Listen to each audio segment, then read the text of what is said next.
নমস্কার বন্ধুরা, সবাই কেমন আছেন? আমি চলে এসেছি একটা ছোট্ট মিনি ব্লগ নিয়ে। আর আজকে আমি চলে এসেছি একজনের বাড়িতে। আসলে আমি আর আমার মেয়ে এসেছি আজকে মোমোর নিমন্ত্রণ খেতে। তো আমাকে একজন ডেকেছিল আজকে চিকেন মোমো বানাবে বলে। তো চলে এসেছি আমরা বিকেলবেলাতে। তো এখন সন্ধে বাজছে 6:30। তো আমরা চলে এসেছি একজনের বাড়িতে। তো এটা হচ্ছে আমাদের আগে যেখানে থাকতাম সেই বাড়িতে ওরা মানে ওরা ওই ঘরটা এখন নিয়েছে, ওখানে থাকে। তো ওখানেই এসেছি। তো পুরনো ঘর দেখে আবার ভালো লাগছে। আর এই যে ওরা সুন্দর চিকেন মোমো বানিয়েছে।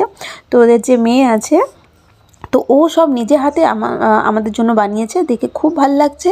চিকেন মোমো বানিয়েছে, এটা ভেজ মোমো রেডি হচ্ছে। আর ওদিকে লিট্টি চোখা হচ্ছে, মানে অনেক কিছু বানিয়েছে। ওদিকে আবার যে মানে বৌদি আছে সে আবার আলুর চপ বানাচ্ছে। তো চলো খেয়ে দেখি, প্রথমে চিকেন মোমোটা টেস্ট করে দেখি। আর একটু খেয়ে দেখেছি, একদম দুর্দান্ত হয়েছে খেতে। আর চাটনিটা একদম দোকানের মতো, ওয়াও, জাস্ট